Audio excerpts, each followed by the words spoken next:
La Bible dit dans le livre de Éphésiens chapitre 1 verset 3 que si quelqu'un est en Christ, il est béni. Et la Bible dit aussi que lorsque Dieu a béni, personne ne peut maudire. Donc que ce soit ton aïeul, ton grand-père, le village, etc., quel que soit ce qu'ils vont déclarer sur ta vie, c'est nul et sans effet parce que tu es venu à Jésus. Ces choses-là n'ont plus d'emprise et de pouvoir sur toi. Donne un bon amen à Jésus. C'est la raison pour laquelle j'insiste encore, il faut que tu sois converti. Parce que ce dont je suis en train de parler n'est pas vrai pour ceux qui se contentent de fréquenter l'église sans être nés de nouveau. Ce texte qui est cité là, qu'on vient de voir à l'écran, n'est vrai que pour ceux qui sont en Christ. Il y a trop de personnes qui fréquentent l'église, qui ont le titre de chrétien, mais qui ne sont pas en Christ, qui ne sont pas nés de nouveau. Et c'est là le problème. Donc ceux qui ne sont pas en Christ ne sont pas bénis de toutes les bénédictions. Donc quand je dis que vous êtes bénis et que la malédiction n'a pas d'effet sur vous, je parle bien sûr de ceux qui sont en Christ. Et Dieu seul et vous-même pouvez être conscient que vous êtes en Christ ou pas. Peu importe ce que les gens pensent de toi, toi-même tu te connais et tu sais ce que tu fais et tu sais ce que tu es. Est-ce que ta vie ressemble à celle dont parle Jésus-Christ dans sa parole? Si ce n'est pas ce dont Jésus est en train de parler, arrête de te tromper toi-même, convertis-toi réellement. Répands-toi de tes péchés et tu seras sauvé. Tu ne peux pas continuer à venir à l'église, à dire que tu es chrétien et quand tu finis de quitter l'église,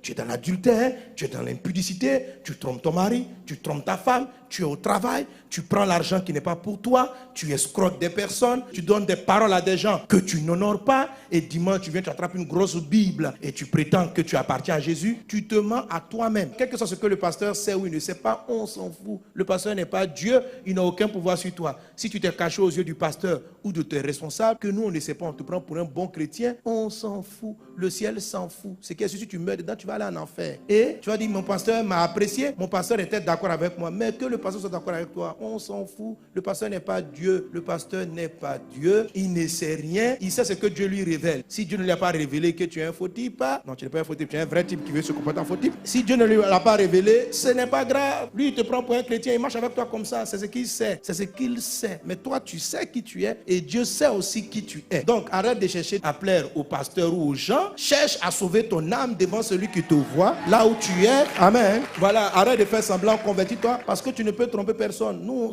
qu'est-ce que ça fait? Quand les gens viennent apprendre, tu parles l'autre là, il marche avec toi, mais c'est pas un vrai chrétien. Mais qu'est-ce que ça fait? Même Jésus, même il y avait des faux types autour de lui. Ouais, les gars comme Judas, il était des voleurs et puis il n'était pas converti. Non, dans la vie est tout le temps comme ça. Mais toi-même, tu sais qui tu es. Toi-même, tu sais qui tu es. Donc quand tu entends ce genre de paroles, décide de marcher avec Jésus. Tu vois? Parce que si tu n'es pas en Christ, ce dont je parle ne te concerne pas. Tu n'es pas béni. Tu as des bénédictions dans ta vie. Parce que sur la terre, tous les humains ont des types de bénédictions qu'ils transportent. Tous les humains. Tes parents, tes aïeux ont dû faire des choses bien dans la vie qui a amené Dieu ou une autorité établie par Dieu à déclarer une bénédiction. Et vous voyez que dans cette génération-là, ils ont de bons mariages. Il y a des familles, vous les voyez, ils prospèrent toujours, mais sans être chrétiens. Dieu fait du bien aux païens comme aux croyants. Donc, tu as des bénédictions dans ta vie. Mais tu as aussi des malédictions qui te combattent. Si tu n'es pas en Jésus, tu n'as pas toutes les bénédictions. Tu as quelques bénédictions et tu as beaucoup de malédictions aussi. Voilà. Heureux pour toi, parce qu'il y a 12 types de bénédictions. Si tu as 10 bénédictions et puis il te reste 2 malédictions, tu es un peu bien, c'est pas mal. Mais malgré toute la prospérité que ça va t'apporter sur la terre, tu vas mourir, tu vas aller en enfer. Donc, c'est pas parce que sur la terre, tu as construit des villas, tu as construit des maisons que tu es heureux. Ta maison ne va pas aller au cimetière avec toi. Tes voitures ne seront pas enterrées avec toi. Toutes ces choses-là ne sont que vanité. Ce n'est que pour la terre. La vie la plus longue, c'est l'éternité. Ce que tu vis ici là, ce n'est que pour une petite période. Mais ce n'est pas à cause du matériel que tu vas croire que